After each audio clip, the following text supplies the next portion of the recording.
Welcome back to Undefendable. We're going to be doing a nice little fun video today. I am here with Mr. Bill Frogsby himself. How you doing, Bill? I'm doing good. Good. You sound jolly. Ho. All right. So what we wanted to do, I actually had a comment in one of my videos about, like, hey, like if you took luck out of it, right? Cards, luck, so on and so forth, out of the game, or just limited luck based on the difficulty of how the heroes play, how would you rank that? Based on easiest to pilot and then harder that it gets. So we actually made a tier list based on if luck were gone, like you had no cards, no CP, all you had were your dice, your roll attempts, and your abilities. We have easy, medium, hard, and then, difficult, which is going to be our good luck category. Now, luckily, Dice Throne does a really good job, in my opinion, at balancing a lot of this stuff, making every hero accessible and fun and relatively, luck dependent, but also luck forgiving. But we're going to kind of go through each hero and pull them up over here on the left so we can kind of walk through their abilities, quickly and then go from there. So, yeah. Anything to add, Bill? Only main thing is when you say luck, what you're meaning is more along the lines of how easy it to like navigate their board through natural dice rolling, just using mods or other factors to get to certain dice results. Like how easy is it to roll their abilities across the Exactly. board? Yeah, and I would even say like how easy it to roll their abilities, but also still be a fun and good hero, right? Because it's like, you could argue, well, every hero that has a basic attack should be in the Yeah, easy one, but yeah. 95% of the time you don't want to be doing the basic. So we're gonna slightly eliminate that. It's gonna have a factor, but that is not really what we're talking about. We're not talking about like, oh hey, what hero can I just roll basics all day? We're talking about what heroes have really good boards that are consistently good or relatively easier to pilot if, like Bill said, we eliminate some of those factors. So, who do you want to start with, Bill? There's no necessary order to this. We're just going to kind of pick and choose, and we'll go from there. Um. Ooh, this is a hard one. Pyro. Okay, Pyro. I think this is Yeah. a fan favorite right now for everybody. Where do you think she falls in? I mean, it's been a staple character since season one, and she falls under easy pretty easily. I agree, 100%. I'm gonna pull her up really quickly. That's kind of how we'll go through this. We'll talk about it, and then we're gonna pull up the hero so we can kind of dive into their board and get to know them a little bit, right? So if I'm looking at the Pyro, actually, hold on. I'm going to remove one thing from this. I'm going to remove the chat so it doesn't pop up every time I pull something up. So if I'm looking at the Pyro, and we eliminate CP, we eliminate cards. My first instinct is Pyro doesn't draw cards very well, if at all. Nope. I don't think the Pyro draws cards, period. No card draw. In my opinion, that already makes her needing to be consistent without relying on cards, which I think is why she falls into the easy. But I'll kind of let you take the reins on this one, Bill. What are your thoughts? Well, first off, Pyroblast is a very strong basic ability, and it's extremely easy to roll due to the fact that as long as you get like a 6 in one of your first rolls, even in your second roll, you can really just pick up your other dice and just fall back to this ability since 50% of the rest of her dice are basic fires. Pyroblast is a strong ability. Most characters, their bottom left ability, or it will be like their this Passive. ability if they have a passive, right. Is usually a very simple ability that is usually the second easiest thing to roll besides for the basic. But in most cases, that ability is oftentimes just slightly better than your basic, but not something you want to chase or go for. While Pyromancer is that ability is really strong. Even her base board is really strong because you have the ability to maybe do straight up 9 damage, which is pretty good. Or you could add like a knockdown or a burn, which are all really strong effects. But where this gets really strong is, let me find it. Well, and while you're pulling that out, one thing I do want to mention as well is Pyro's dice, right? What you'll notice is generally once you start getting to medium hard or good luck characters, it's where their dice really starts to change. And the Pyro doesn't necessarily have the most forgiving dice because she has 3 flame and then 1/1/1. So that's not necessarily the most consistent. However, the way her board is set up, it's really, really hard, in my opinion, to whiff with the Pyro, especially with all this access on the left side. So yes, I think that's one thing that you got to consider as well is her dice, based on her ability board, are very, very forgiving. Yes. And she likes, if she get a straight on her, it's really, we really don't need that one, but her straights are really strong as well. And when you chase them, you still have the ability that you could fall into her other abilities if someone, say, changed you out of a straight or something. So that's very useful. Absolutely. And this is what you were talking about is yes, Pyroblast by itself is basically it's decent. Minimum of 8 damage or 6 damage, and your opponent is going to have to spend 2 CP, which is just amazing value, right? Yeah. And that's just on the basic, which is, again, extremely easy to get with 3 of these dice being flames and 1 being a 6, right? Now, if we go into the upgrades, this is where, in my opinion, it gets absurd, right? Yeah. If you find Pyroblast, and I know we said without cards, but this is, without cards, it's good. With cards and 0 skill required, all you have to do is pay 2 CP or 3 CP to play these, you could potentially upgrade this and start doing, this basically turns us from a 6, from a 6 to an 8 damage here, to like a 9 to an 11 damage here, and then even over here to again, just more consistency with inflicting knockdowns, damage. You very easily could hit this every single turn and do 12 damage defendable by just rolling a 6 and then rolling 2 flames. So when Pyromancer doesn't have these upgrades, Pyromancer usually is looking around the board, maybe trying to get some fire masteries going for combustion, which isn't the hardest thing to roll up because you have the chance to roll like one of these symbols pretty early. Otherwise, you just go for a straight, right? But typically what you see with Pyroblast is when you get one of these, any of these upgrades, you'll just go for that for the rest of the game because it's so consistently strong. And it's literally, you could just autopilot. Like, you could just, after you get one of these upgrades, just play this the rest of the game, and your chances of winning are pretty good. Yeah, as mentioned before, you know, Pyro is really good because her abilities, I mean, even her basic at 8 damage and a mastery and Pyroblast, your ability to just turn these on and then hit back with your defense, you don't really have to do anything else. Now, at a higher skill level, you know, having cards, modding into your minis and getting those stuns off so you can go again, building up with Burning Soul so you can do a combustion for undefendable against a tough opponent with defense. There is, I think the idea is that she's easy to pilot, but has a very, very high ceiling. Yeah, exactly.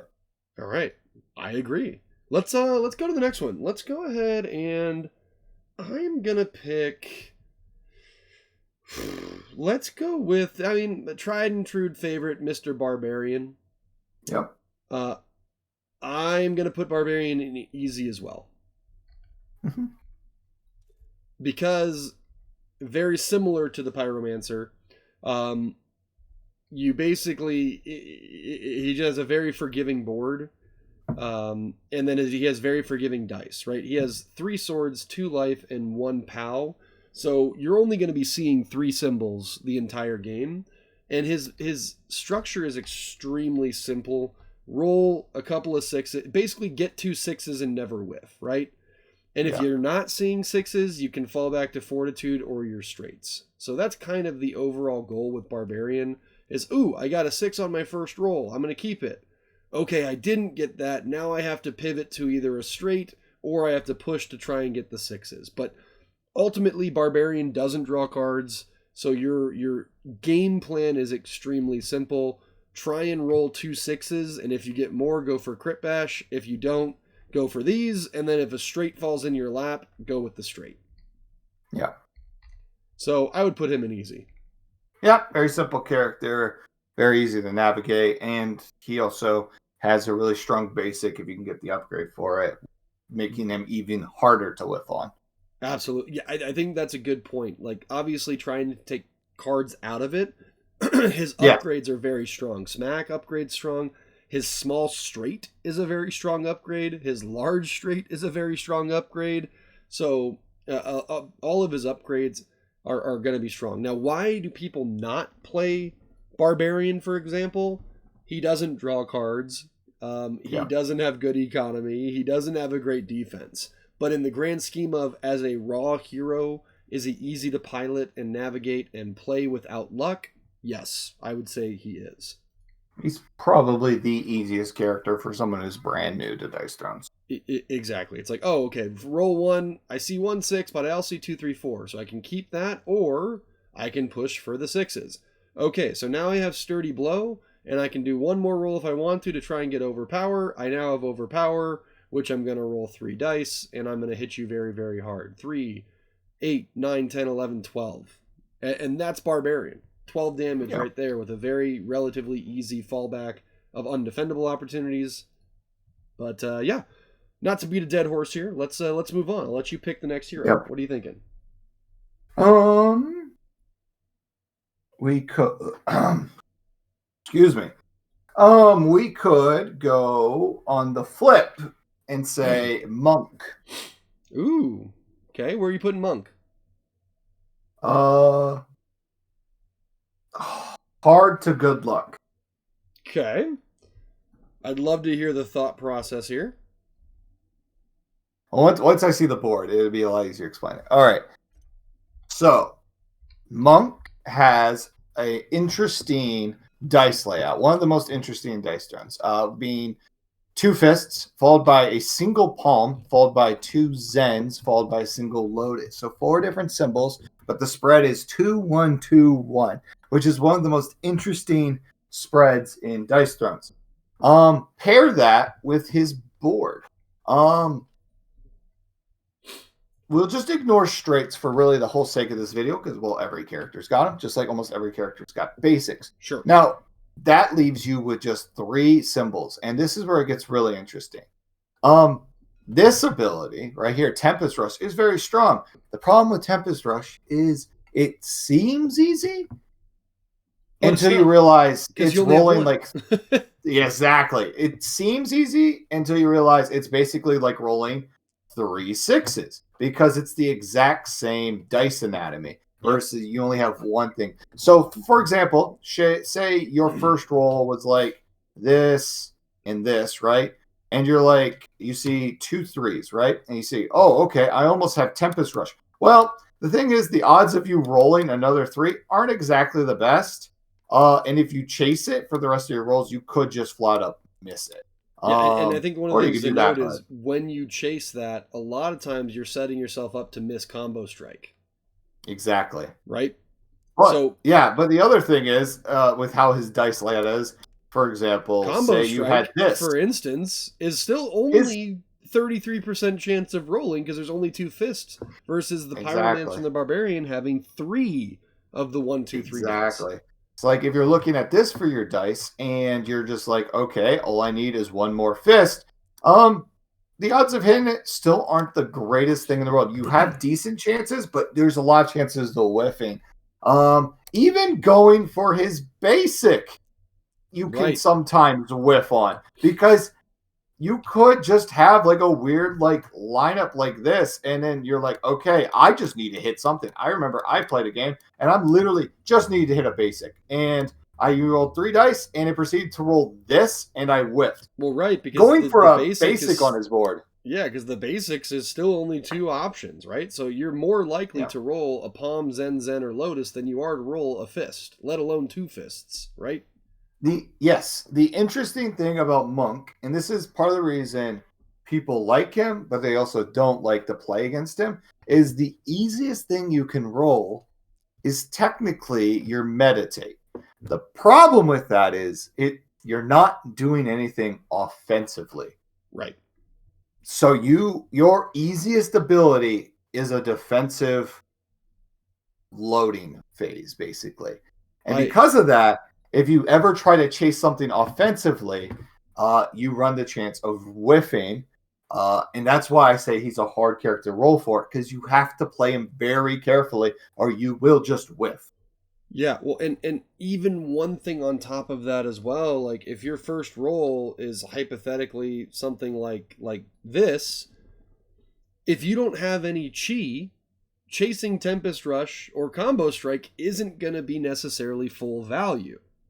No. In the same vein, if my roll is something like this, meditate becomes that much more significantly harder to achieve to get that balance going. So yeah. I think you're right. I think he's one of those heroes where you kind of have to, ironically, balance your chi, yin and yang yourself, but you also, it's very easy to want to get greedy thinking you can do something and then failing, which I think is why he falls into hard or good luck. Yeah, I would say he'd be good luck. But then I know a lot of people will be like, well, Monk's good once you learn how to play him. That's the thing. That's why he's in good luck. Because once you understand him and you've played a ton on him, you can navigate him a lot better. And he's a lot, I don't want to say easier, but you know how to play his dice better. And you know when to do certain things, when to chase certain rolls and stuff. But that takes practice. I will say, though, the reason why I may have him in hard versus good luck, and I know you mentioned every hero has a straight, I think his dice, the way that they're formatted, slightly give you more options or fallbacks into the small straights. Because if you're keeping three... but also no, because these are looking for 3 of a kinds, and 3 of a kinds don't like to naturally work with straights. So if you want to commit to a straight, then you're going to have to ignore these. Well, in a way, yes, right? But like this is also 4s and 5s, and 3s are that's true. 3s are right in the heart of the middle of the dice. So it's like, I guess what I'm trying to say is like these are a little more open-ended if you break it down that way, right? Yeah. Like, but to your point, like if this is my first roll and I don't need meditate, well, I can't do that. Let's say this is my first roll, or I think one other thing to point out is his 6s are bad. The only time his 6s are good is if you upgrade or if you're pushing for that. So almost rolling a 6, unless you're getting the tail end of a small or large straight, they're basically dead dice.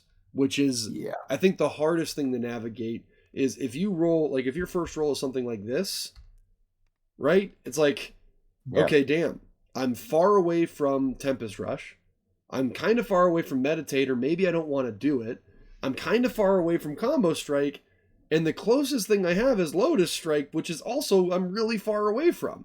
And you see, but the this funny roll thing is a lot. The funny thing is when you see this roll, you're technically the same distance away from Lotus Strike as you are from Tempest Rush, except you have better odds of rolling Tempest Rush. So exactly, and that's why I think he falls into hard, maybe even good luck. So I like it.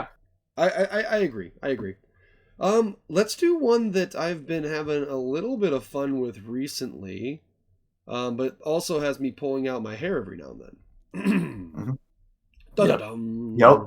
Yep. Captain Marvel. I would put Captain Marvel in a hard position. Simply because she does not draw cards very good, and her dice are just brutal.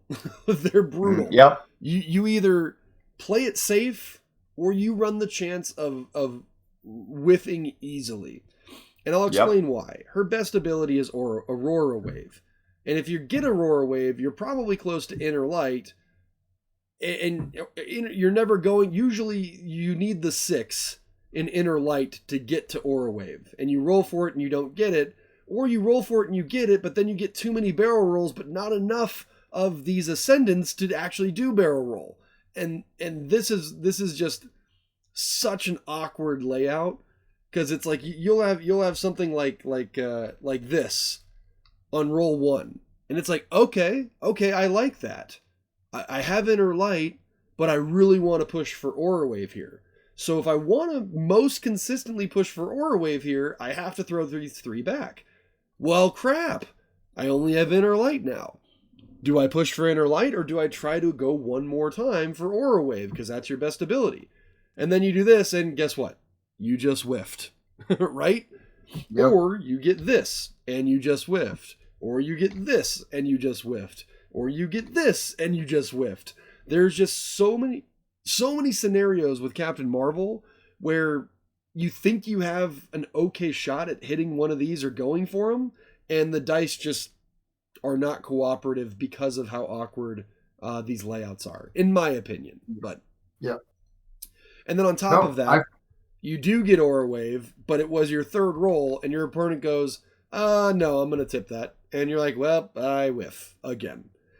Yep. Now, the one thing I will say, some of her partially redeeming qualities are her upgrades.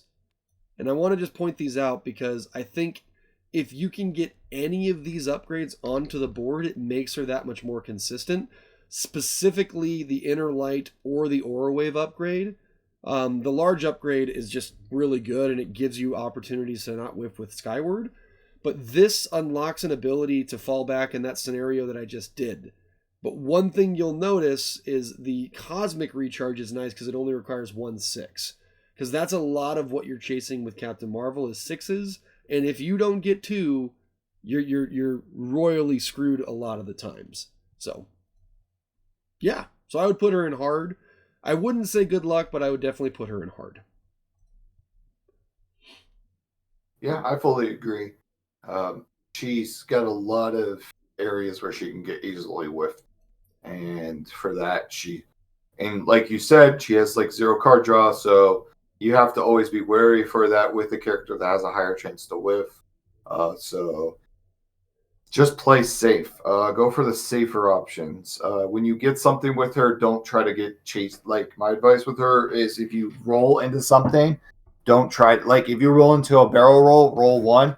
Don't get greedy and try to go for her Aura Wave because you have a couple blues or something, or like even try to chase like this fallback upgrade. Like, if you roll into a turn 1, no, that's an Aura Wave, but yeah. If you roll into a turn 1 barrel roll, usually I just advise you just take it. Yep. Because if you pick up those dice and try again, the odds that you roll into something that's more whiffable looking is high. So yeah. Right. Yep. See, like even here, right? Like that looks tempting. Just a small straight. But what I would literally do in this scenario is I would maybe roll this one time to see if I can hit the large, and then go with the small, because I've hit this roll many times, and I'll throw back the 4-3-3 trying to go for Aura Wave, or I'll throw back both 3s or a 6 and a 3 trying to go for barrel roll, and it just does not cooperate, right? So this is one where you take, if you see something on your first roll outside of maybe Inner Light, if I see Inner Light roll for a first roll, I might try to push for Aura Wave for one roll. But other than that, take the first roll and maybe get a slightly greed, and then you go, okay, cool, I didn't get anything, I'm gonna go small. Yeah, exactly. All right, you got the next character. What are you thinking? Let's go back simple again. Samurai. Ooh, okay. Easy. It's easy. I mean, he actually might be the easiest person to explain why he's easy. That's fair. And not spend a lot of time on this guy because he's samurai and he's the most basic character in the game. Right here, this ability. If you end your turn without rolling all 3 times in your offensive roll phase, you get an honor. Because that is base kit passive to him, they had to design a board where it's easy enough that you can consistently roll into something in 2 rolls. So because they designed a board where you can roll into something in 2 rolls and that can still keep up with other characters, he has to be the easiest board to roll on because he's designed to stop early. Absolutely. And if his board wasn't strong enough to keep up with other characters in 2 rolls without chasing something, then he just wouldn't be viable. So they had to make the board at least consistent enough to keep up with people in 2 rolls or less. And because of that, he's probably the easiest character to roll with. I would agree. I would say unless you're really pushing for an alt, I don't want to say he's unwhiffable, because you can whiff with him. Like, this would be a whiff. But I don't know how you would roll this unless you were intentionally... The thing is, the very easy thing with Samurai, say this was your first roll. You're like, cool. You just pick up these 2 dice and you just roll them, because you're just going to roll into this. And if you don't, cool, whatever. You just go for your third roll and you'll just live with it. Yep. Right? But the thing is, most of the time when you roll with him, you'll have an obvious path to go from him. So like right here, there's no obvious path. But the thing about Samurai is this extra damage is worth it more than chasing. Yep. So all you have to do is just pick up these 2 dice and just go for your basic. And you're like, all right, I'm just going to hit you for 6 damage, but I get a guaranteed 1.5, because that's the best way to think of this, is you're growing 1.5 every time you gain one of these. Yeah, and the honor that he's talking about, the honor that you're talking about is you can spend 1 to add a damage, or you can spend 2 to add 3, right? And you would just always wait to spend 3 because you're getting more value out of them. Yep. But yeah, to your point, right, turn 1, okay, Wakasashi, 3 undefendable backstrike. You don't need to push this. But, unless and the other way to think of... Go ahead. And the other nice thing about him is if you say, I declare this on my second roll, right? Your opponent, say, for example, they mod you and make you so you're not hitting anything. All you have to do is just pick up your dice and just roll a third time, and you'll most likely just roll into something. And sure, you'll lose that honor, but that means you lost out on a potential, one worth of value, 1.5 worth of value, right? But your opponent just used a mod, which means they're losing a lot more value. Like, every dice mod is way more than 1.5 of value. So absolutely, it's worth it on your end when they use a dice mod. Yeah. So yeah, I guess fitting into this, he's easy. You should be able to hit some sort of an ability with 1 or 2 or less rolls. And because he was designed that way. So yeah, and again, piece of advice again for newer players and stuff. Say, for example, you roll this on your second roll, right? And you're like, well, I don't want to hit like a second to max basic on my second roll. If it will be tempting to pick this up and roll it again to have a third roll. Don't. You want to use this ability as much as you can. Every chance you can, you want to try and end your turn on your second roll or less. Because it adds up. The damage will add up. And you just always want to trust that ability, right? So that's why it's easy. Just if you have something in a first or second roll, declare it, right? Like, absolutely. And I just noticed we're at 27 minutes already. So on the next go of this, we're going to go a little faster, because I don't think we want this to be a 2.5 hour video. No. So I talk a lot, and I apologize about that. So let's go with Mr. Spider-Man. Yep. And I'm going to put him in easy. What do you think on that? Makes sense. I mean, you're going for combo every time, and chasing combo has an easy fallback with Spider Reflex, and then that has an easy fallback to Wall Crawler, and then his straight up go into all of his abilities. Like 3, 4, 5 is such a staple for him, because if you weren't going for a combo, it literally goes into everything else. So, yep, bingo, very easy character. I mean, yeah, his board is relatively easy. Almost every roll, first roll, you're going to have something. Traditionally, you want to keep a 6, roll again. Okay, I didn't quite get there. I can keep 6-4 and roll into Spider Reflexes, which I got. Or in a scenario like that, I could get this and get combo. So, and then when you're chasing combo, a lot of times you're going to fall into Spider Reflexes, Wall Crawler, or your straights, or even Venom Punch. So, very simple game plan. You're chasing 6s. I don't want to say chasing 6s, but if you get a 6 on your first roll, you throw it all back, you go combo. And then even if you don't, okay, let's say this is my second roll, I still have punch, but I could also keep the 4 and then, go for Spider Reflexes. That is a little bit of an awkward situation, but a lot of times you would have 4 or 5 cards in your hand because you're Spider-Man, and you could do something with it. Yep. Again, he's a very easy character. Like, literally, this is the only way you whiff.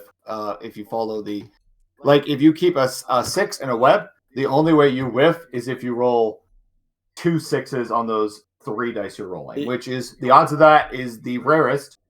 The only thing that's rare is rolling 3 6s when you roll 3 dice, but in that case, you rolled this. So you know what? That's but like if that happens, it happens, right? Like the dice said, "I screw you," and so you just have to live with it. Yeah, and that every character is going to have the "I screw you" moment here or there. So almost every character, if you roll 3 6s when you're not trying to, you're not going to yield with. Yeah, that's a good point. So if you inevitably roll into 3 6s.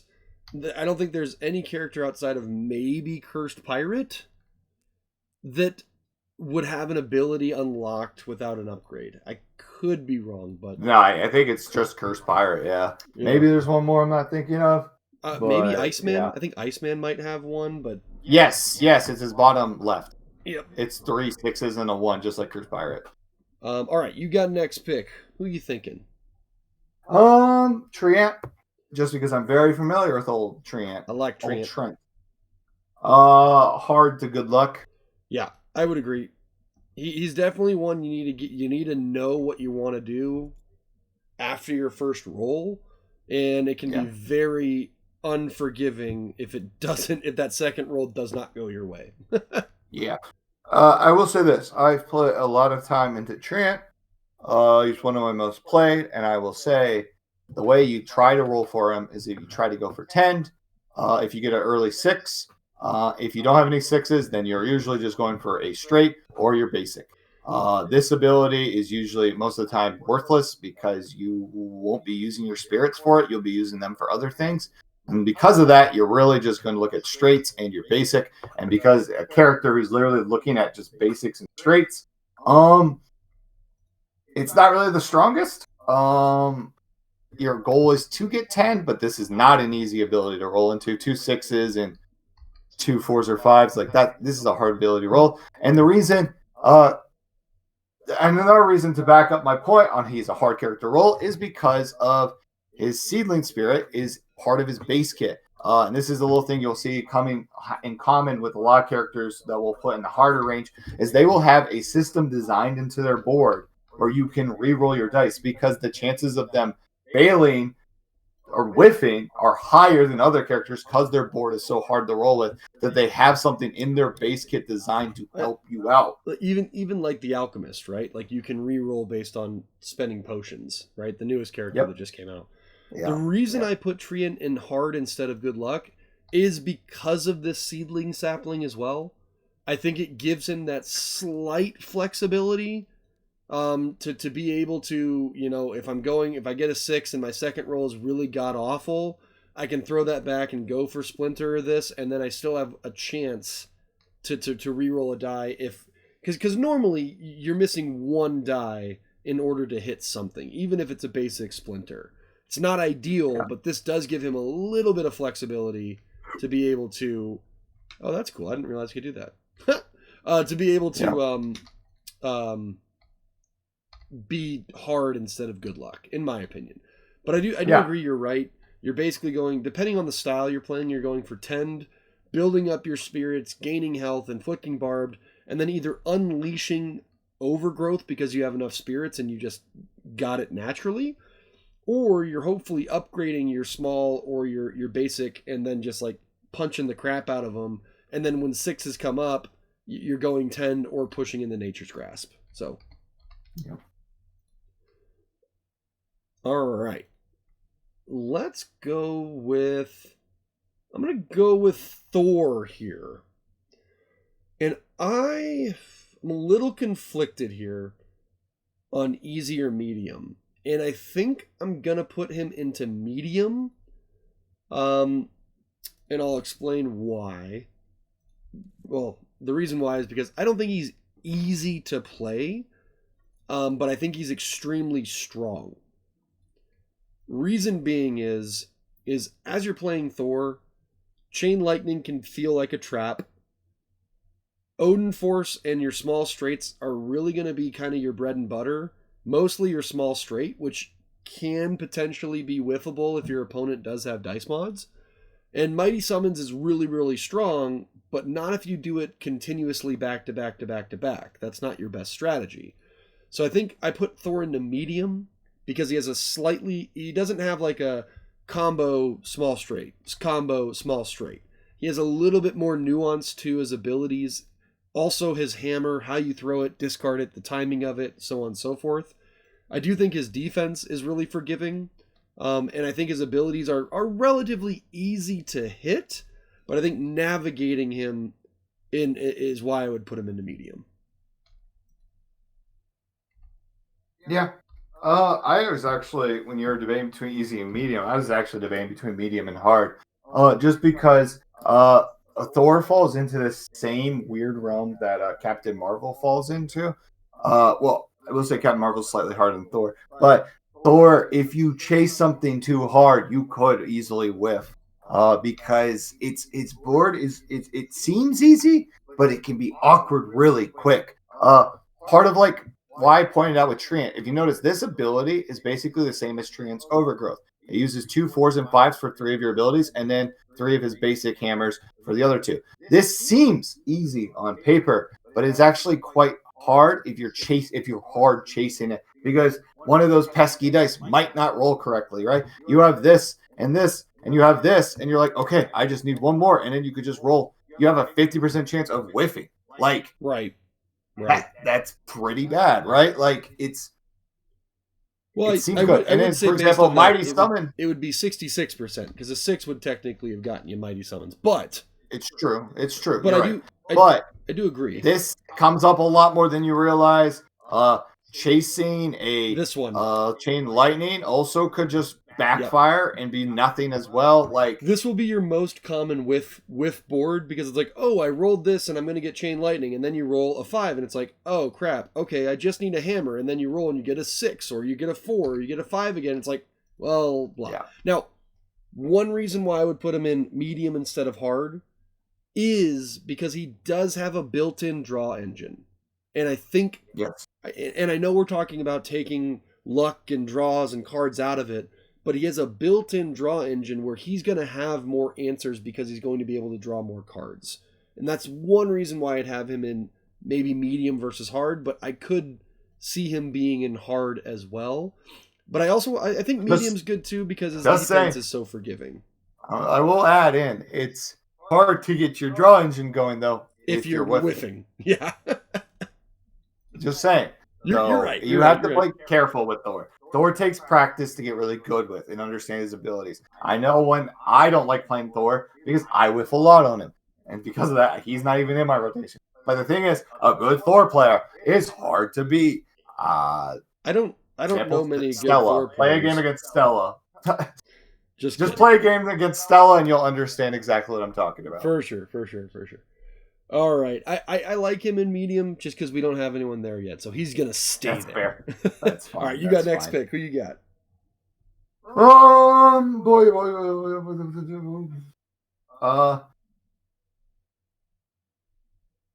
Iceman. Okay. Now this one's weird. This one's actually quite weird. He's easy? Okay, rather. He's hard if you don't know what you're doing. He's easy if you know what you're doing. Okay? Here's my reasoning. Iceman has a slightly hard board if you focus on, if you look at his dice as a whole system, right? But if you focus 2 abilities on Iceman, he becomes so much easier. Because this ability, Frostbite, Ice to Meet You, and Cold Treat all work together, and they're really the bread and butter to getting the whole Iceman engine going. The goal of Iceman is to get glides. The easiest way to get glides is an early Ice to Meet You. This ability is actually it's not easy to roll into, but it's also not that hard as well. If you say you have 2 of these early, you usually can chase pretty consistently and get it, right? And even if you say, for example, chase it and you don't get it, the odds that you roll into like Cold Treat accidentally trying to chase Ice Me is still there. Straight, you know? Or even a small straight because you have 4 and 5s, right? This is just a good basic starter ability, right? And the thing is, once you have a glide on you, then he becomes very more of a just bread and butter because you just do Frostbite every turn. because you have that glide from Ice to meet you, because the odds of rolling a single 6 to get that glide is pretty high. And then you go to this and you just go for a basic. You literally can go for a simple three basic, and you still, that's all your goal is, because of his ability where you can remove freeze stuff from your freezer onto your board and make glides. You just can consistently keep pushing this out. And once in a while, you might have to do like a side action, but for the most part, you can pretty consistently do this every turn, because you have the option down here to either deal damage equal to the amount of shards you have, or you can get 2 shards and draw a card. Being this is, if you do the action to draw 2 shards and draw a card, it's 3 shards you're gaining here. You could gain a shard here. You could also gain a shard from your defense. The odds. So there's a lot of ways you can gain shards after you already do this ability. And because of that, you really can kind of just keep doing that for the rest of the game. You might have one off turn where you have to do something else. Usually you just do Ice to meet you again. But that's it. Here's very easy board. Yeah. Here's what I'll if say. you ignore this side. Yeah. That's a piece of advice I got told with Iceman that basically got me good. Ignore his right side of his board. Yeah. Just play the left side. Turn 1, you don't need. You can just ignore him. Here's what I'll say about Iceman. He was very intimidating to play because I felt like there was a lot going on. But after a few games, I think he has one of the simplest game plans in the game. Him, Spider-Man, Artificer, Gambit. These are guys where it looks like a lot's happening when really not much is happening. Yeah. And I would agree. I would say if you don't know what you're doing, he can be hard. But based on just like, let's say I understand the general game plan, I think at that point he probably falls into a medium, because it's like, it's not hard to get a glide. Whether it's from your cards you draw naturally, Ice to meet you, or just storing up shards. And once you get your glides, it's really easy to always have a glide on your board, which is unremovable. And then you're basically just doing your basic the rest of the game.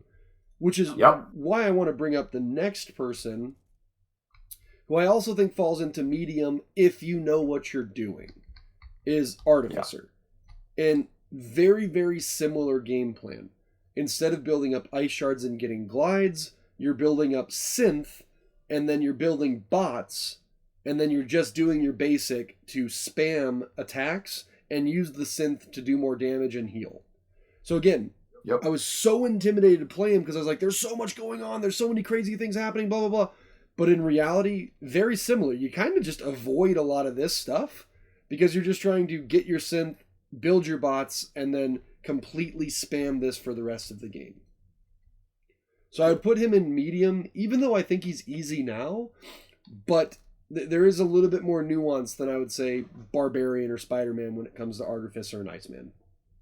Yep, I agree. Where would you put Storm? Storm?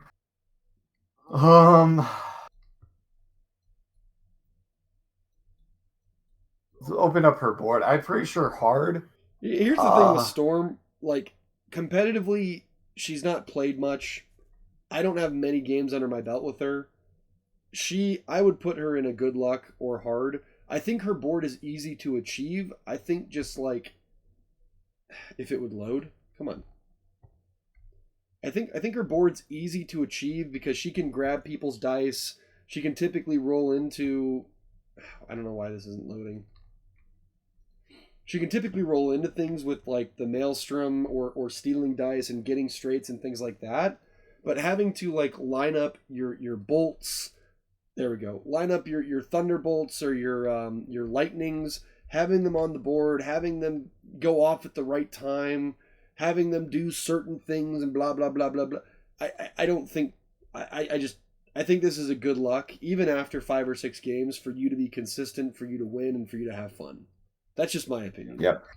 No, I agree. The other thing that makes her hard is she's one of the only characters that wants you to chase straights because she has her largest straight here. Here's the problem. Even if you're rolling 10 dice, if you have a 1, 2, 3, 5, 6, and you have 6 more dice to roll, if you're rolling 6 dice but looking for one particular number, it's not guaranteed. You could have 2 re-rolls of 6 dice and still not get that one number you're looking for. And that's why it's so hard, is because you're chasing straights and not symbols, and you're using a singular number as your chase goal.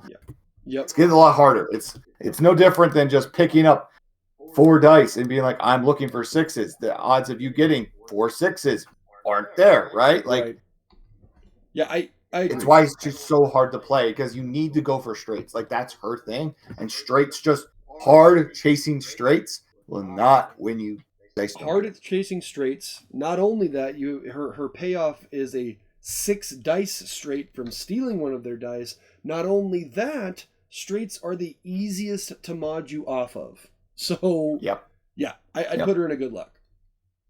Yep. Agreed. Who you got? Where would you put Huntress? Oh, go ahead. Huntress. Okay. I'll put her in medium. Medium. Interesting. Okay. I was leaning towards harder good luck, but I want to hear you talk about it. Yeah. I would be fine if you moved her up to hard too. The thing about her is, yes, she's hard if you look for her whole board because of her abilities. She's got 2 spears, 2 claws, a single 5, a single 6 with those abilities. She is hard to roll into. But for the most part, you're just going to be chasing Savage or Feral Instincts. Do not chase this. This is a bait if you go for it. Chasing Resuscitate also can be a bait as well. You're basically just going for these 2 abilities. You have decent chances of getting these. And also, do not forget that you also have the ability to ping Naira for 1 damage to reroll a single dice as well. But yeah, I'm fine with hard, just because, I mean, these aren't guaranteed. You are looking for, it's just like Monk. It's the same exact thing with Monk, or like you're looking for a singular number, or you're looking for a 1/3 number. Here's my thought on Huntress. Is I think that game plan is the right game plan.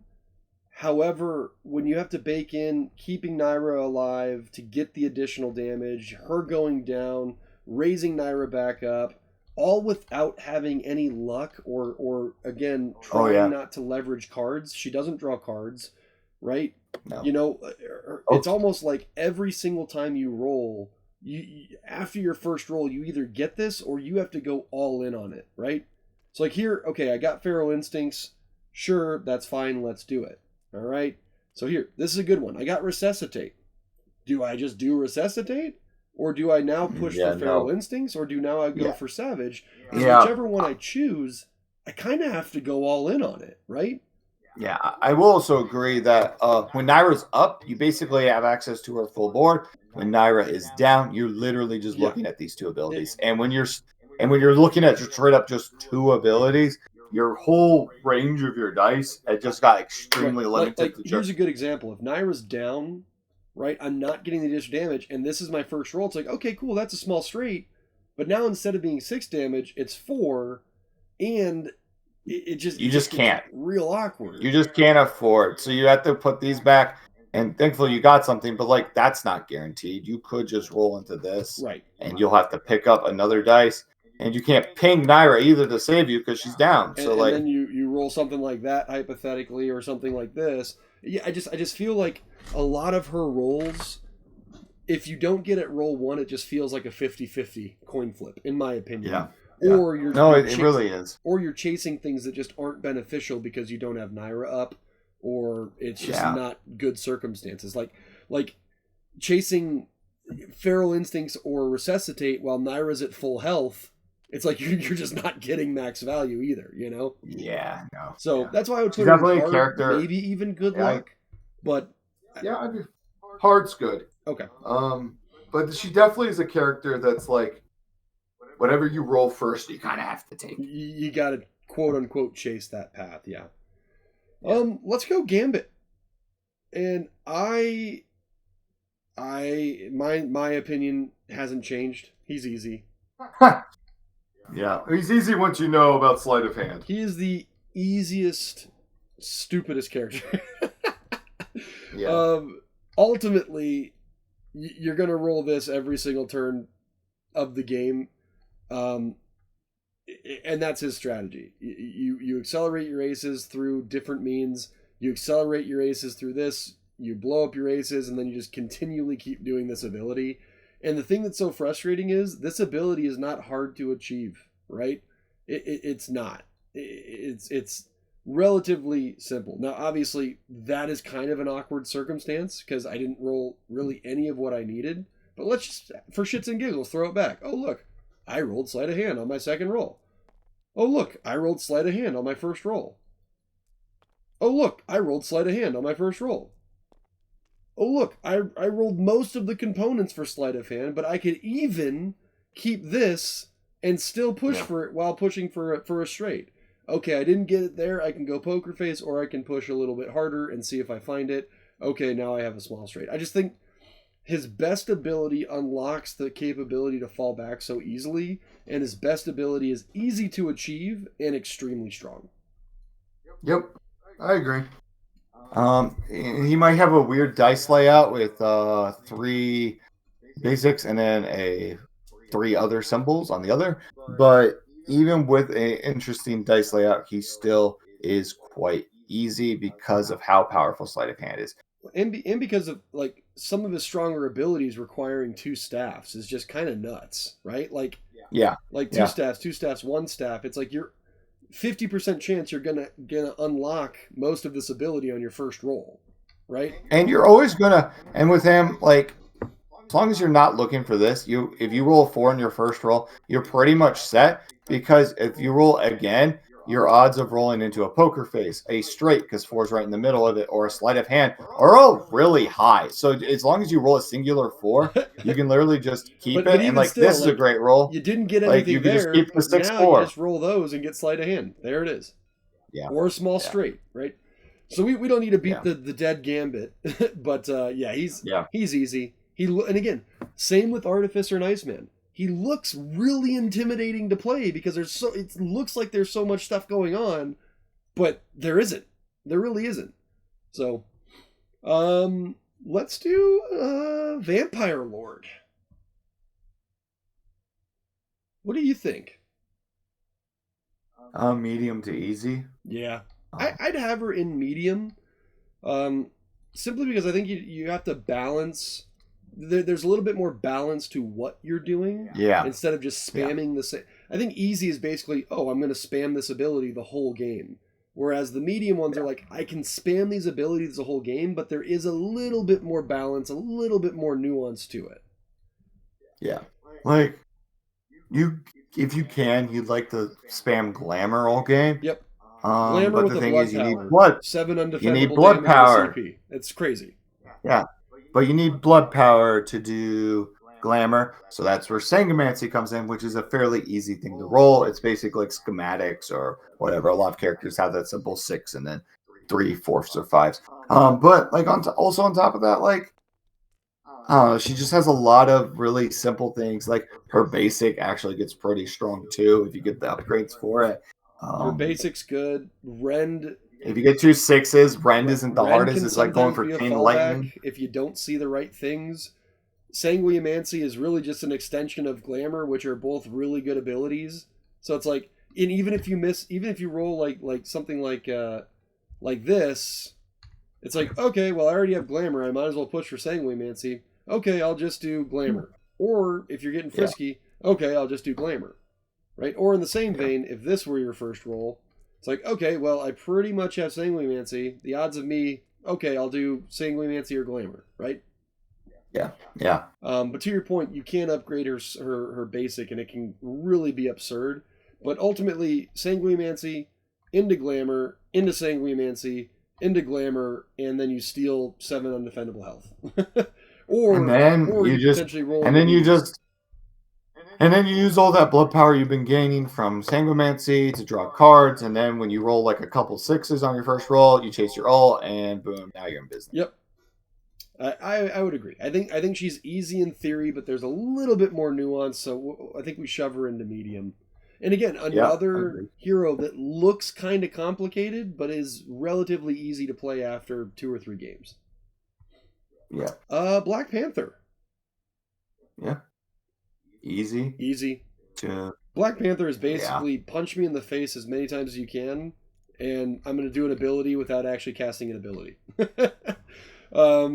You're basically just going to be cycling heart-shaped herb and then triple threat, and if you can't find those, you're either falling into straights or taking your basics. But his board all just kind of works together really well, right? Yeah. Like, these two abilities, his straights into triple threat, really work really well together. Like, while chasing triple threat, you'll just naturally roll into a straight. Like, if you roll a 6 early and just roll everything else, keeping that 6, like, there's a pathway you can just roll into these or just fall into this as well. Like, keeping a 6 early is not a bad thing with this guy. There's stealth. The only thing I will add that makes him slightly harder, and it's not harder in the sense that he's hard to roll. It's sometimes you might not want to get certain things because of how many kinetic energies you have on you. Because you don't want to pop on your turn. You want to pop on the opponent's turn or on their defensive roll. Because of that, sometimes rolling heart-shaped herb when you already have, 6 kinetic energies is not valuable because you're losing 3 damage value and then you're resetting your board. So I agree with you 100%. There's a little bit of nuance of when you're trying to burst, but compared to like an Iceman or a Thor or an Artificer, you're really just saying, I hope you don't have what status effects, and I'm just going to ride this kinetic energy out until I can get the most damage out of it. Yeah, even if you were trying to avoid bursting, his board is really easy in the sense that you can avoid bursting by just holding certain dice and rolling for certain things. And the way his dice layout on board works, it's not that hard. I would say like a really common one is like you have 7 kinetic energy. And I think this is a really common one that people screw up. I have 7 kinetic energy, so I'm adding 3 damage to my attack, and people roll like a small straight. And it's like, don't do that. Or triple threat. Don't do that because you blow up and then you only deal 6. Do a basic for 9. Go for a basic, yeah. And then if your opponent has a defense that hits you back, you hit them for 9, and then you blow up because it happens on the defense. So I think once you learn that really that's kind of the one thing I would say is that is the only caveat that would move him maybe into medium is how to manage your one token you have. But that has really not much to do with the dice layout or how easy his board is laid out. That just has to do with little like just don't play dumb. Yeah. I mean, I'm gonna go Deadpool, and I'm gonna put Deadpool in easy. Yeah. And the only reason I say that is he literally has a token, Automatopoeia, that allows you at any time to change your dice to a 4 or a 5. So, not much more to say. His board is relatively friendly, especially when it comes to 4s and 5s, which are the knives or the joke. So, realistically, you want to push for your straights. But if you have an Automatopoeia on the board, he becomes one of the easiest heroes to change. So even that roll here, 4s and 5s are in the middle of every straight. Exactly. So even this roll here, I could use an Automatopoeia if I want to, and then go with Besmirched, hypothetically. Yep. Or I could just re-roll, keeping a 4, knowing that I can mod to a 4 or 5, and hey, what do you know? I just rolled a large straight. But let's say hypothetically that was a 1. That is not an ability, but I can now, again, use this Automatopoeia to adjust this to a 5 and hit my large straight. So, he's easy. He's easy to roll for because you literally have a built-in dice mod that's going to give you consistency. Yeah. For sure. What do you think of Cyclops? Hard to good luck. Let's pull him up real quick. Where are you, bud? There you go. Now, here's what I will say. I think his board is easy to roll for, right? Yes. Like getting this, getting this, or getting this, or easy. He has a lot of dud abilities. But they're not good unless you know what you're doing. Because if you roll teamwork, it's like, okay, cool, but if you don't have leadership cards, or if you don't need the support at the time, or if you don't need... It's just like, oh, okay, I just did 5 damage. That was fun. Yeah. So yeah, I would put him in hard to good luck just because there's so much He nuance also that goes into him. falls under the same problem that Storm kind of falls under, which is straights are kind of his strongest thing. But like we said, straights can be the easiest thing to mod someone out of, and he really doesn't have something that really works if you're chasing a straight that you can fall into on this side of the board. So because of that, Absolutely. he's I pretty think hard. that is his Also, biggest weakness is like same- his fallback on straights are just not consistent.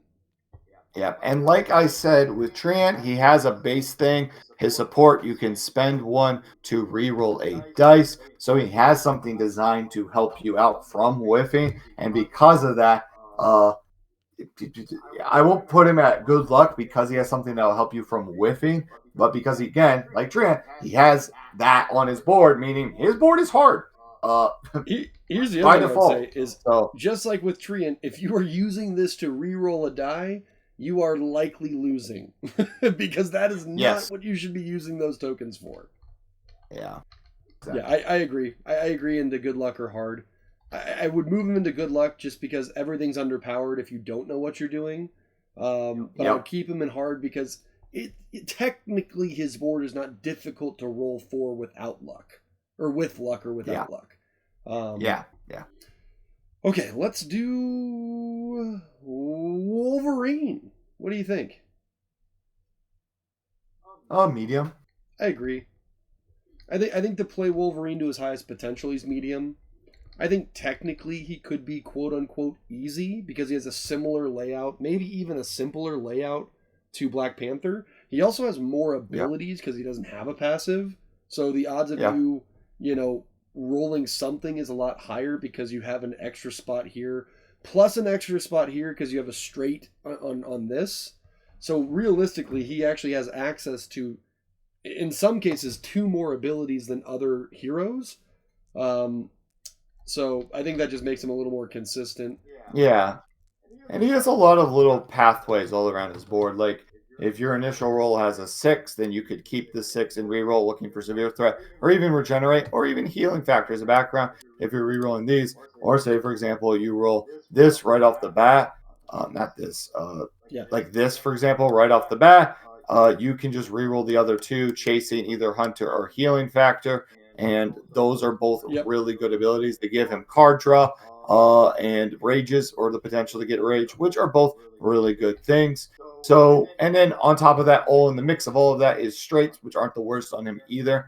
So, like, he's honestly more on the easy end of medium, but he's medium because sometimes, for example, you're holding 3 rages and you just can't roll, a hunter or a regenerate. You just end up rolling like a healing factor with 3 rages, and you're just like, oh well, this sucks because I can't attack. Well, it's managing your rages per card ratio, right? Like I think it's kind of like a Thor or a Vampire Lord situation where you need to have the right tokens at the right time and line up. He's like a setup hero in a way, an extremely aggressive and powerful one. But if you don't have the setup, he underperforms pretty heavily. One thing I will say too is I think this is one of the best I usually don't recommend upgrading mini alts, but I think this is one of the best mini alt upgrades you can do in the game for Wolverine. I agree. Simply because 6s are everywhere on his board, and ideally you're going to want to be rolling for them. So your odds of there you go. So even in that one, if you didn't have this upgrade, you'd have regenerate, which isn't great. And you'd have to re-roll for severe threat. Regenerate's not even bad if you have a couple rages because it's great against characters that have strong defenses. So Right. But the access to, again, chasing severe threat without the fear of whiffing on 3 6s, as we mentioned earlier in the video, most heroes, if you roll 3 6s, you are going to be whiffing on your 3rd roll. If this upgrade is capable, it not only gives you rage, it not only inflicts potentially an alpha, but it's undefendable damage. Even though it's 1, you can buff that up to 10 real quick. Yeah. And then before you go, well, hold on. Every character has a mini upgrade that gives them 3 6s, so I could technically be not whiffing on any character if I have that upgrade. Here's the thing. Almost every single mini alt, fallback alt, suck.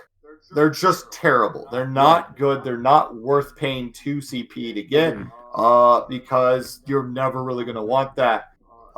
And the only time you'll ever go for this ability is if an opponent forces you to go there while you're chasing out by modding you, right? Well, that means you pay 2 CP. Or I would argue, or if it gives you consistency for your hero rolls. Yes, exactly. So for the most part, you're just never really going to pay for it.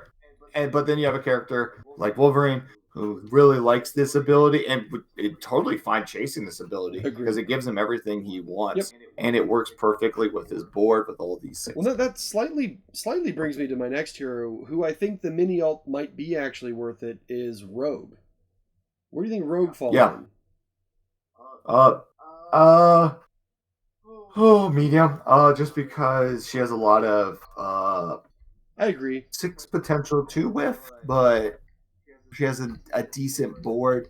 Sometimes the problem with her is she'll fall into situations where, say you have a ton of, it's kind of like Wolverine or Thor or Vampire Lord, where say you have a ton of ionics on you and you're like, oh, I want to hit a big ability, and you're like, oh, all I can freaking roll is leech, and it kind of sucks. But other times you're like, oh, I rolled a bunch of 6s and I want to go for a skybound, but I have 0 ionic on me, so it's going to be a simple, like a naked skybound. That's not good either. So it's like, her abilities are decently easy to roll for, especially if you roll 2 6s. Like, just keep those 2 6s, and the odds of you roll it whiffing here are next to none. And the only way you whiff is what I just showed here, but that's why when you said for her 6, but her fallback 6 is actually pretty decent because she likes to chase these 6s. So I would agree. I would put her in medium. She has a little bit more nuance than spam this ability over and over again with the influences. To be fair, spamming leech and this ability back and forth if you can is not bad either. Right. So and with the balance of the ionic, when to use it, going for influence over skywards, when to use it, when to push, when to not push. Like there's a little bit more nuance than like a Spider-Man or a Gambit, which I think is why she would fall into medium. Yep. Let's go. Let's do our first outcast. Let's go Necromancer. Ooh, that one's hard. I'd like have medium him in to hard. Good luck. Yeah. I may hard, even probably. put him into good luck, and not because I think he's like wildly difficult to hit certain objectives, but I think sometimes the objectives you need to hit make your game plan extremely transparent and obvious, right? Yeah. It's like if I have a bunch of corpses, and let's say I have corpses and I covered this hypothetically. Well, I'm not doing this. This is extremely weak. So I'm basically going sheer, or I have to hit a small straight, and it just becomes way more likely that I can be modded off of it. He also has virtually no draw capability outside of maybe a harvest, which is not a great ability. So having limited draw and having to cover an ability, basically saying, hey, I'm covering a specific ability because I'm not going to use it, I think he becomes into a good luck or hard hero to navigate and to consistently win with. Yeah, I agree with that. What about Pale Lady? Pale Lady? Huh. She's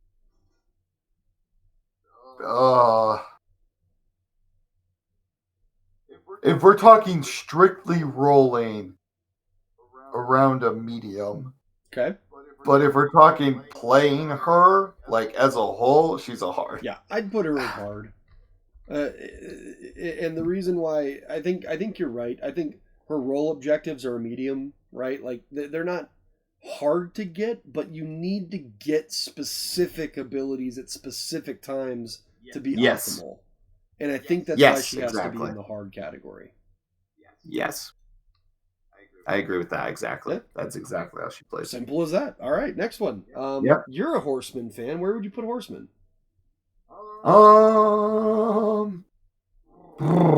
Hard to medium. I would agree. I'd have him in that hard to medium line, and I would say it's similar to Pale Lady. Like, yep, you have to look for certain things at certain times. yeah, like he has a really obvious pattern of what he wants to do with the dreadful stacks and where he wants to go. But like sometimes your dice don't give a shit, and they're like, nope. "Oh, you want reap? Just... Well, I'm not gonna give you a head." Or, "Oh, you don't want any horseshoes? I'm only gonna give you horseshoes." Right? Yep. So, and then one of his strongest abilities, Spectral Assaults, is really, really hard to roll into trying to force it. Specifically because A, you need all 5 dice to match, which means you can easily be modded off of it. And if you don't get it, you don't really have a solid fallback. There's no fallback, right. Yeah. That said, Reap is relatively easy to get. Ride Down is relatively okay. And you pulled this out, which I'm thankful for. Grim Pursuit gives him that little edge, which I think would maybe have him more in the medium versus hard, because you basically get a one more time every turn if you play him correctly. Yeah, and I will say, putting him back in hard, because he is really capable of whiffing, so much so that in his passive it says, if you do not do at least 1 damage, gain a Grim Pursuit. That's basically the designer saying, yeah, you're probably going to whiff on this guy, so we're going to give you even more chances to help keep you from whiffing in the future. That's fair. So, I agree. I think the most optimal horseman needs to take risks, which is why I think he falls into hard. But I think a suboptimal horseman, he would be a medium, because his objectives aren't necessarily hard to get, but just like Pale Lady, there is a time and a place to do it, which is why I think hard is the right spot for him. Exactly. Yeah. Let's go Seraph. You could just... I thought you were going to do Ravenous, and we're going to finish out Outcast. Nope, Ravenous is going to be later. Okay. All right, we'll do Ravenous. Where do you have Ravenous? Okay. Medium to hard. She's probably the easiest of the Outcast characters. Yeah, I'd put her in medium. I think her game plan's so easy and obvious, and she has really simple fallbacks. Foul Friend is amazing. Easy fallback to Murder of Crows. If you roll 6s, just do Raven Sight. And then a lot of times you're going to fall into Craven if you can't find Foul Friend, which is also really good. This is, in my opinion, one of the strongest small straight in all of Dice Rounds. If you can upgrade this and get 2 feathers and do 9, it's insane. You just do Foul Friend, build up your feathers, get Nevermore on him, and then bam. And then do Foul Friend, and then bam. The only reason I wouldn't put her in easy, because I think her board is really easy, is kind of the same reasons that all the other Outcasts fall into, is you have certain things you need to go for. But the thing is, with Pale Lady, with Headless Horseman, with Necromancer, you have to go for like specific abilities timing windows at specific times. Ravenous doesn't have that. All Ravenous, the only timing thing Ravenous has is on your turn. You ask yourself, is the bird on? Right. If the answer is yes, you look for an ability that moves the bird to the opponent. If the answer is no, then you have full then just make sure that whatever you do wouldn't bring the bird. Well, even if whatever you do would bring the bird back to you, you could also just ping the person an extra time and then keep the bird on them. Because your goal in Ravenous is to have them always roll a dice in their upkeep. Yep. That way your abilities are still applying on their turn, which is good for you. It's basically, think of it like a burn or like a poison, where it's like something you did on your turn is still affecting them every time on their turn. Think of your Raven as a burn or a poison, where you always want it on your opponent on their turn because it gets more value for you in the long run. I agree 100%. I actually, after you mentioning that, I would have her in easy. Sure, there's some nuances, but really all you're managing is your feathers, which is really just your bird, and making sure your bird is on them at the start of their turn. With the access to activating Nevermore all over this board, it's not very hard, right? It's even on your defense. Almost every single ability, literally every single ability, assuming you have at least 2 feathers, straight, is going to have the ability to activate Nevermore and do what it needs to do. So I'd have her in easy. I don't think she's a challenging character to play or learn, and she's really strong. No. Yeah. I agree. Shadow Thief. Oh boy. Well, there's a 20-page document online of explaining how to play Shadow Thief efficiently, because he has one of the most jank, messed up, wacky board layouts of any character. Before I put them up anywhere, I'll pull them up real quick. Hold on. So I'm just gonna. Have you read that 20-page? No, Bill. I have a life. Yeah, I haven't read it either, but I know it exists, and it's literally someone full on breaking down everything about Shadow Thief and like the case by case scenario of going for every single everything against any character and stuff. And the reason this 20-page essay exists is because Shadow Thief's board is so all over the place and he is so versatile, but at the same time, trying to force anything on this character is pulling teeth. Yeah. Is pulling teeth. Yeah. Like because you roll something. Right? Yeah. Like this is a good roll. You want the 5? Awesome. But the thing is, you can't like roll the dice and be like, oh, I hope I get a 5. And you can't just like pick up your dice on your second roll and be like, I'll roll 2 5s this time. You can't do that. You'll just have to be like, nope. Instead, we're going for this ability because it's my second roll and I only have 1 left and I cannot win. I think he kind of falls into that Huntress territory where it's like your first roll. See, this is a good one where it's like, okay, I could go Dagger Strike, but also if we're looking at his dice, it's 2 2 1 1. This is one where I could keep a 4 and feel confident that I might get Pickpocket, but oh shit, look, I didn't get anything, and now my closest thing is to fall back to my basic, or hopefully I do this now. One thing with Shadow Thief, too, you gotta mention... Falling back to his basic isn't even that safe, because... Right, there's only 2. It's like the Monk situation. He's basically Monk with slightly different spots of where the cards are going to be. But yeah, I think Shadow Thief is tricky, but once you learn the nuance to it, it's still really hard and difficult to pilot, because I think Shadow Thief has one of the most unique game styles, or play styles, that I don't think a lot of other heroes have yet. Whereas like a sit and wait and dodge and then explode for 2 turns and win, right? Yeah. Which again, outside of maybe Black Widow's not even really that. Maybe Tactician or Ninja maybe with smoke bombs, but Shadow Thief is a very unique play style. It's very much so like turtley, building up, trying to avoid, but you also, like you mentioned, you kind of have to navigate to what the dice are telling you. Like that's just that's just crazy. Let's see. Yeah. So but anyway, I'd put Shadow Thief in hard, maybe even good luck, but I think hard's probably fine because Shadow Thief's still really good because of the cards that she has and her ability to control a game through CP steal or drawing cards. Yep. Doctor Strange. Yep. Doctor Strange. Hard. Yeah. I'd have him in hard. I don't think he quite breaks the barrier of good luck. As you mentioned earlier, he does have a built-in mechanic called Deja Vu that allows him to do his entire offensive roll phase again. And also, he has abilities that are decently easy to roll into. Astral Incursion is a very easy ability to roll in. You will roll it a lot, just naturally. A lot of things with Doctor Strange is your first roll, in a lot of ways, dictates where you're going to go, right? If you roll 2 mantles, you're going to go binding. If you roll 2 6s, you're going to go augury. If you roll Astral Incursion, roll 1, you're probably going to go Astral Incursion. If you roll a straight, you're probably going to go straight, right? Yeah.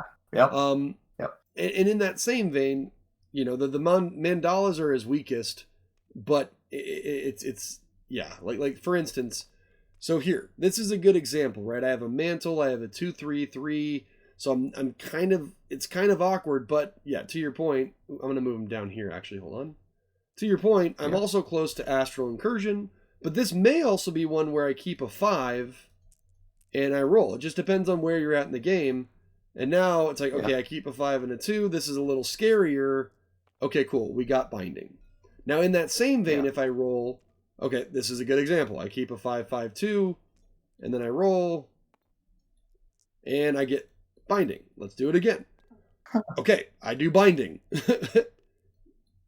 Or you could keep the 6/5, say because you rolled like this on your first roll. Then you could keep the 6/5, and then you could chase like this, or you could, Yep. Yeah, I think it's just a scenario where it's like, yeah, you basically want, like, Astral Incursion. Really simple, straightforward right there. I'm trying to get a roll where I roll, like, hold on, let's see if I can get something. Astral Incursion, Universal Awareness. Probably going to be chasing the straight here.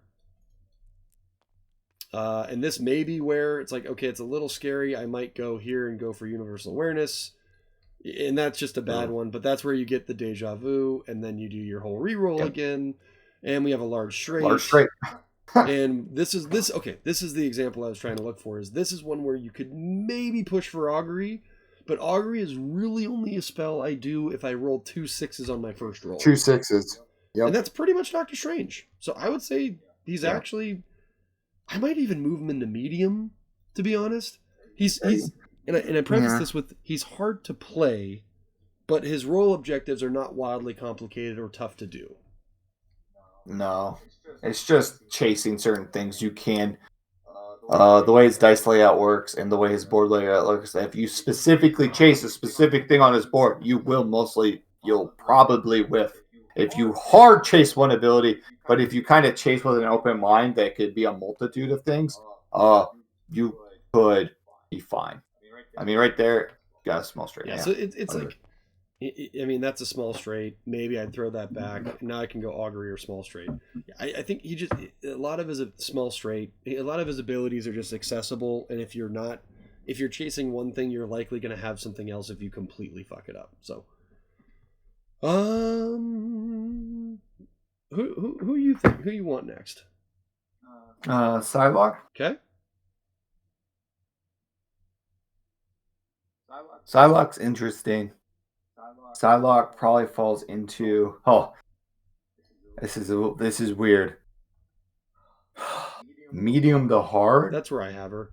I think she. But you would think easy if you're newer to Dice Throne, because of the manifest. Because you would think she rolls an extra dice. She's got to be easy. She's the only character that rolls an extra dice. Here's the thing. If you're not using that extra dice to add extra damage every turn, you're playing Psylocke wrong. Right. Yeah, I would put her probably slightly harder than Doctor Strange, but a very similar tactic, because paralysis is just like literally the same dice options as Mantle or Binding that we just went over with Strange. Yeah, Devise is just like Astral Incursion. Parry is kind of like Augury, but it's a little easier to attain. If you roll a 6, you basically chase this, and then a lot of your abilities, if you're going one way or the other, can fall back to this, and you can use this manifest die as a fallback option. Yes, agreed. So it's like, I want to put her in medium because you get this addition. I mean, right there, that's a perfect example. That was a parry, right? However, it was a parry with my manifest die, which I don't want to do. So that's one where maybe I keep this here, and there we go. So now I get parry without using my manifest die. So I'm doing 9 damage in agility because I can add this into it. So it's really just, how can I get the most value, which I think is why she moves into hard versus medium, because it's hard to get max value consistently with her. Yep. Curse Pirate. Yeah. I would put Curse Pirate in easy, personally. I would too. I think she's absurdly broken and absurdly easy. Because most of your skill is going to come from your defense. if you play this on the right character, I'm preventing 4 damage, gaining a curse, and hitting you back for 2. It's like I did nothing there. So and like one of her strongest abilities is X marks the spot, and that needs 3 chests, which is extremely easy to roll. Okay, cool. I got it. Okay, cool. I got it. Okay, cool. I got it. So her better abilities require chests. Her defense is, but also like X marks the spot naturally has other outlets from it, because if say you started with a 4 and a 5, right, that can go into a straight, that can go into walk the plank. yep. Or X marks the spot. It has a lot of branches you can take from there, and all 3 abilities are really strong. Yep. So yeah, even if you're chasing one thing, again, X marks the spot. This is still just as likely to be walk the plank if I want to go there. But yep, I put her in easy. She's just, her defense is so broken. And also, but when you roll 5 dice, the odds 2 of them on your first roll will be at least a 4s or 5s is decent. And if it's not that, then it's probably something else that you can easily take, because that means you have more 6s or 2s and 3s or something like that. To your point, if you don't roll a 4 or 5 on your first roll, you're probably really close to some really strong abilities. Or like 4 of a kind or 3 of a kind for your swords. Yeah, it's just exactly. Yeah. I agree. Santa. I would put. Boy. I wouldn't put him in easy. I'd put him in medium to hard. Yeah. The only reason, let me think on this, because you never want to do trim the tree, and a lot of his abilities require you to go all in because they're 5 facing. I think the one reason I might have him in medium over hard is because part of his whole kit is building up cheer, which is basically a 6-it. But you don't want to use cheer to use the reroll function. You don't want to use cheer to use the reroll. You want to use 3 to turn it into a 6, which makes naughty or nice, festivities, holly jolly, and straights plus his alt a lot more accessible. So actually no, I might even put him in hard, because it's not like. No, I put him in hard because you kind of have to take whatever you roll first. Yeah, I would agree. It's not like these abilities only need 4 dice. You need to roll these perfectly to hit them, and requiring a 6 on a perfect 5 roll is already tough enough. Yeah. And he doesn't draw anything. He's hard to roll. So you're just hoping your opponent doesn't draw dice mods. So I'd put him in hard. Yeah, no, it's fun hard to play. Yeah.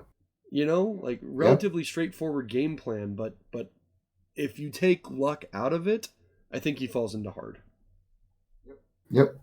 Okay. Krampus. Take it away. Let's pull Krampus up. So again, I think overall, I would say Krampus is hard to play optimally, but I would put him in probably medium, maybe even easy, if we're going over just dice and abilities. Because again, just like, for instance, Doctor Strange, a lot of his abilities roll in together and are not hard to attain. And even his basic with his game plan can do some really, really good damage. I think I would put him into medium because he does... You can't just do anything willy-nilly. Like, you can't do bad tidings. Yeah. You could, but it's not optimal. Rodder is good most of the time, but it may not be optimal. Scavenge is really only good if you need gifts and you need rejects. So, like, outside of rolling a 5 for Scavenge, you're only going to use it. So 5s can sometimes be dead dice. His smalls and his large are really, really good, but we already talked about that a couple of times. So I would put him in medium, maybe even edge him into like medium hard, simply because you need to know how to navigate it, and not everything's good just because you roll it. Yeah, exactly. All right, home stretch. I agree with that. Seraph or Seraph. I'm gonna be honest. I do not play Seraph. I don't either. I don't play her because I find her so hard to roll with, and she gets so little value with the hard rolls. So we're just gonna put her in good luck because no one plays her. Period. I don't play her because her board's hard to roll on. It's kind of like, to me, she feels like Captain Marvel, but just weaker. Where it's like whatever you roll, you just kind of have to take. Hard to roll, and she has no abilities that let. And she doesn't have any abilities that let you reroll. She doesn't have any card draw that lets you really get to better mods. So you just roll, you take what you got, and it's underpowered. Yep. I good luck. I would just say just don't play her. Yeah. Moon Elf. Medium. Easy. Let me. She's weird because her 6 chase pattern is weird because she has the ability that puts targeted on your opponent with the 2 6s. But the thing is, that's useless if you already have targeted on your opponent. Yep. And then past it is the 3/6 ability. But the thing is, if you have the targeted, then you really don't want to hold 6s. So then that ability is kind of dead. I would put her in medium because it's like the fact that like 2 of her left side abilities require 2 and 3 6s. It basically means they're dead unless your opening roll has 2 6s, right? And you only have one ability besides, of course, straights that lets feet, and exactly. it's just so weird. Basically, in my opinion, you're rolling for cover shot, and then if you roll into your straights, awesome. Unless your first roll is showing 2 6s, then you're going this route. So like relatively easy game plan, but some very luck dependent on some of the abilities. So I think medium's probably fine. Also, no card draw and no undefendable damage. So, like, if she's countered really hard. Yep, exactly. Tactician. I don't play a lot of Tactician, so I'll let you take this away, hoping you have a little bit of knowledge. Medium to hard. I say medium because if you look at his board. See, I don't play him at all, so I don't even know where to find him. There he is. I literally, full transparency, hopefully this doesn't, discredit me. I have not played a single game with Tacticianer. So I'll tell you right here, you're basically going to just do this ability the entire game. He has a card. I'm under the impression Tacticianer is more of like a PvE or a dungeon support, but in a PvP environment, he's slightly not as good, but I could be wrong. You have these 2 abilities with G6s. The problem is Carpet Bomb is absolutely awful. It is such a terrible ability. And when you roll it, you hate to see it because usually what happens is you roll 2 6s and you try to go for a strategic approach. You fail and you get Carpet Bomb and you're like, this is my reward. Like, it's awful. But the thing is, this upgrade is really good because, like I said, you're chasing Profiteer. If you get this upgrade, this is what you want the most. Right. And then the fallback is Profiteer. And that's really it. He's a very easy character to roll for because Profiteer is an extremely easy ability to roll for. It's just not that strong, but it's strong to the point that like you can easily roll for it and be okay with it. That's fair. Right. Yep. Okay. Yeah. So medium probably. Yeah. No. And he has you can spend a tactical advantage to reroll as well. So like if you are chasing for like a slightly harder ability. Again, they're not really that hard. Yeah. So, I mean, it's literally the only reason you're using a tactical is like you're rolling for Profiteer, strategize, and you were just like 1 dice short. You can just reroll one of these and probably get like a straight or a Profiteer off of that reroll. So, what about Gunslinger? I've played quite a few games with Gunslinger. I would put her. I would put her into medium. Medium. I mean, she's not hard to roll for, but to be optimal, you really need to get Bounty Hunter. And if you don't get Bounty early, you have to get it early, and then your opponent's likely going to get it off. And anytime that like that was nice, but anytime like there's a core ability that you need to roll 2 6s on, I'm going to put him into medium, and then you basically are just going cover shot the rest of the game to get evasives and things like that. But also like it's weird because you have 6 abilities on board because of the passive. If your opponent has Bounty Hunter, you just do not want to roll this ability. So that now makes you only have 5 abilities on realistically 4 because going for dead eye exactly makes sense. So I would say she is upgrade reliant, and I would also say she doesn't draw very well. So it's just she's underpowered, but not difficult to roll for, but you need to do it in a certain process or you're not going to be optimal. Yeah, like hitting a small straight or take cover are both fairly easy things to do. And that's usually what you're doing the whole game as her. Yep. So. Yep. What about let's do Paladin and just say I already pulled up Loki. Okay, yeah. I would actually put Loki in probably easy. I don't think his role objectives are hard, and I think they're all good. And I don't think any of them overlap. Yeah. No, and you're fine with anything he rolls. Anything he rolls is good. Vilify is your best, and if you're rolling Vilify, you're really close to these. Sorry, it's not Vilify is not the best, but Vilify is a really good fallback if you're pushing for your straights or Confuddle. Yeah, it's just he's consistent. So yeah. Paladin, probably hard, but good luck. Hard. Good luck. I was thinking good luck. Yeah, but the thing is, it's good luck because you're not playing the game. Yes. Yeah. He's easy because he's easy in the aspect that you pick up the dice. First turn, you roll them. Whatever you roll on your first roll, you are basically chasing whatever the highest chance is to go from there. Or right? what you've already got. Or what you got. What I mean is, like, now whatever you're closest to on that first roll, just chase that. Now, I think one thing to slight exception is you can spend CP to re-roll, and on top of that, you don't want to do a lot of these abilities until you have other tokens on board to maximize them, which I think is why you go into good luck, because like a righteous combat or a small or large straight without a crit or accuracy is not optimal. It's pointless. You know? Yeah. Or attacking your opponent without having protection or retribution on your board is not optimal. So it's like you have to really sequence it, but without really any fallbacks, you can really hurt yourself. Also, re-rolling using your CP and not using that CP to draw more cards is not optimal. Yep. So it's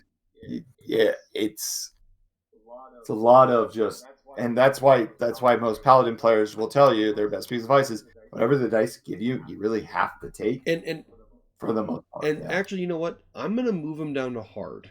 And the only reason I'm doing that is because his defense upgraded is so busted that you could whiff 3 turns straight and still be just fine in a lot of cases. Yeah, exactly. So like yes, his role objectives are hard. Some of it does require luck, but you make up for that with just having an absolutely busted defense if you can upgrade it. So let's do Scarlet Witch. And we only got we're almost done here. Yep. Scarlet Witch, I would put her honestly in hard. Yeah, that's where I was going to put her. I think all of her abilities are easy to attain, but you need to do them in order, and you need to do them at the right time. Yep. Half her abilities are like load up abilities, and the other half are unleash abilities. Yep, but even if you do them in the wrong order, you're messing up. Like Mind Blast is cool, but Mind Blast is kind of like a build up, a pseudo build up, but you can't use your build up to use it. Darkhold doesn't do it. Yeah. Conjure's difficult to get to. So ultimately you want to build up and then fall back to Jinx or a large straight if you can find it. And then maybe have fallbacks of Hex Bolts and small straights. But you need to do this all with the right timing to maximize the damage, or you will die because her defense is trash. That's pretty much it. Yeah. Also, yeah. Go ahead. Sorry. Exactly. No, I was just going to say, also all of her abilities are looking for duplicates or multiples of single side dice. You need 2 5s here. You need 2 4s here. You need 3 6s here. And this is a single 4, a single 5, a single 6. So like all these abilities need very specific dice. That meaning like it's hard to chase them. They just have to happen if you want to get them. It's really kind of like the opposite problem, not opposite problem of Paladin, because it's like you really want to take what you get, because if you get 2 4s or 2 5s or 3 6s or 2 6s or whatever, you're already on the right path to getting these abilities. However, if you don't need those abilities, that feels really bad. Yeah. Also, then you probably be like, people would be like, well, she has probability manipulation, which lets you move evens to odds. Here's the thing. Her odds suck because 1s and 3s are they're her basics, and then a 5 is just Darkhold, which isn't always what you want, because if you like doesn't give you the value of your buildup, right? But like even Mind Blast, 4 and 6 is your other 2 dice, and probability manipulation can't help you get that. Right. So I agree. Probably it's not like onomatopoeia on Deadpool where it's very useful. Probability manipulation is very. It's almost like it's always there, but you never use it. Honestly, I'm gonna be completely honest with you. The main purpose for probability manipulation is to add an extra damage value. Now, I will say though, her upgraded defense makes probability manipulation significantly better. She also has 2 cards that are like, if you have probability manipulation, you can use these cards, and they're very strong cards. So it's not worthless. But the thing is, all 3 things we just named that make probability manipulation are luck. Cards, not her board. They require luck. Yeah, she definitely requires luck to be optimal, which is why I think she falls into hard. Exactly. Black Widow. Yeah.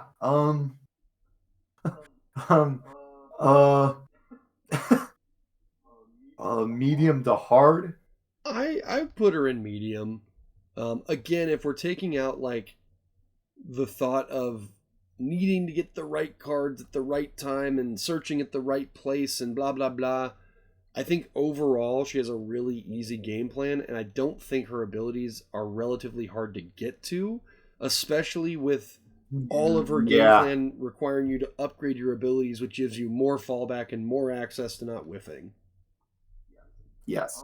Downsides to Black Widow is you kind of have to take whatever you first roll into. You can't chase something. Like, everyone knows Widow's Gauntlet is her strongest ability, but you can't force it. Like, Widow's Gauntlet. That is a great example. But like, say this was your first roll, or like even this, for example. You can't just pick up your dice and be like, I'm going to force Widow's Gauntlet. You're going to whiff if that's what you do, if this is your starting dice. You are basically going for an infiltrate here by re-rolling these, right? Wow. Very interesting roll. There you go. But the thing is, all of her abilities are strong, especially since they're all going to get upgraded, and their upgrade versions are even stronger. And the also nice thing about her is you can play upgrades after you declare an ability, meaning you can get the stronger version of that ability, which is really nice. Meaning you can kind of freely chase whatever's on the board, and if you have a couple of those upgrades in your hand, you're not feeling like, oh, I have to lock into a certain ability because that's what's upgraded. You have a little more freedom.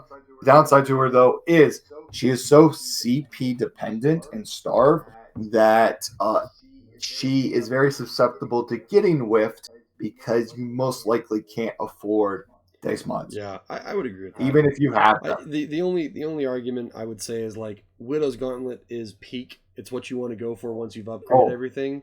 But Infiltrate literally is going to be, if you don't get Widow's Gauntlet, there's like a 90% chance you're going to have Infiltrate.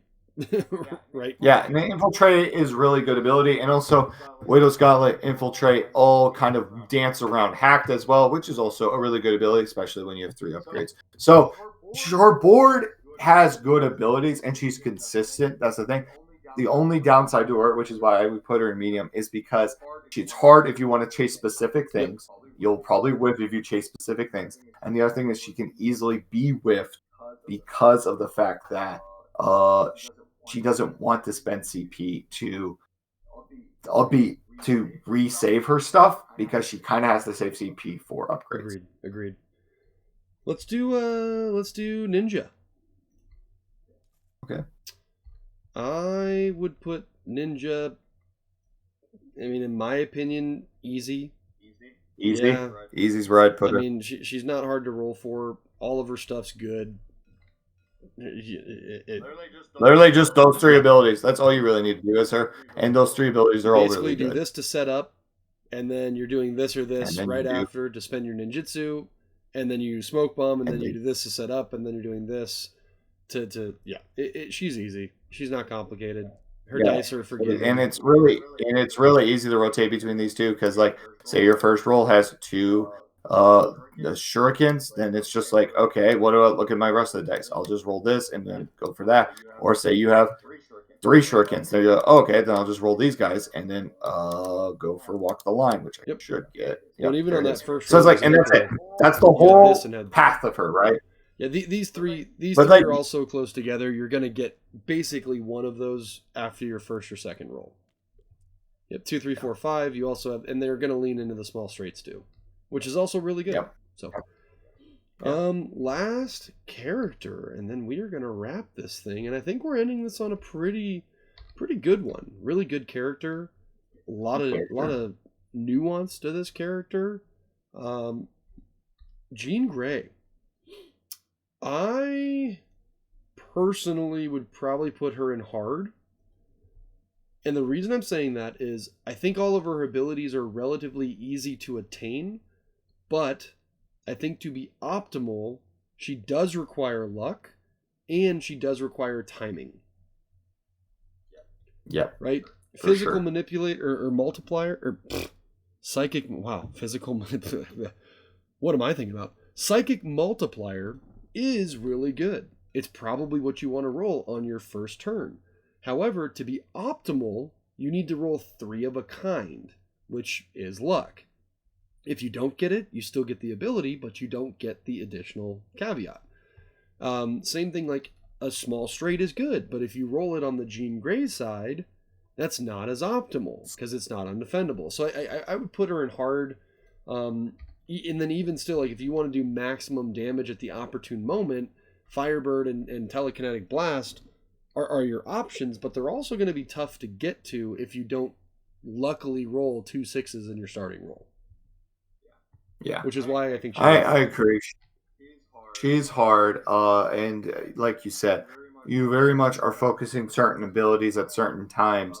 When you're Jean Grey, you're looking for more psychic multiplier, but when you're Dark Phoenix, you're literally just ignoring that ability like it exists on the board, right? And you're looking for her straights or her Telekinetic Blast, or even Occlusion is good when you're in Dark Phoenix mode. But the way you play the character definitely changes. And then on top of all of that, you have to always be thinking about can I play with the 3 of a kinds without like hurting myself? Like you don't want to ever roll your third roll because then your opponent could whiff you because you were so busy trying to chase 3 of a kind that you forgot it. Like you actually put yourself into a whiff potential, right? Exactly. So like Psychic Multiplier is optimal with 3 of a kind, which requires luck, but you can still get it without it. Same thing with Telekinetic Blast.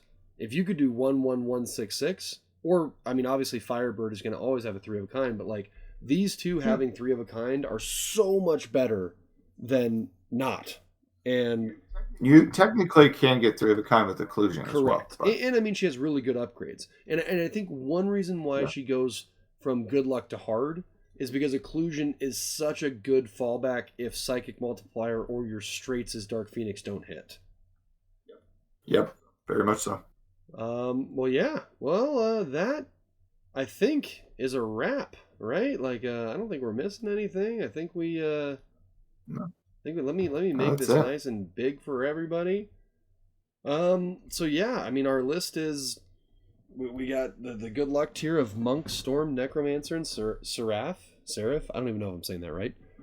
Our hard is a cluster of a lot of solid, really good S tier heroes, which I think makes sense, right? If the S tier heroes were easy to play, I think everyone would play them. That said, in our easy tier, we have S tier heroes or heroes that I think are at the top of the meta: Pyromancer, Spider-Man, Gambit, Raveness, Cursed Pirate, Ninja. And then the medium tier is a nice good chunk of just, I think, consistent heroes: Thor, Black Widow, Iceman, Artificer. Really straightforward game plans with solid mechanics, but require a little bit more skill than the easy hero characters. Yeah, for sure. Well, any closing notes, Bill? Anything else you want to add?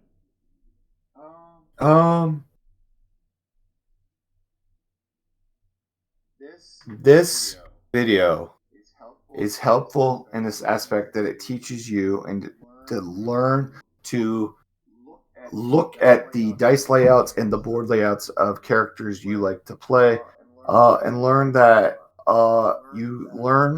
when is times to chase abilities and when is not time to chase abilities, and learning like how to play your board based on your hand. If you have no mods in your hand, how do I want to play my board? Versus when I'm holding mods in my hand, how do I want to play my board? For example, very easy example, just so you get an idea what I'm talking about.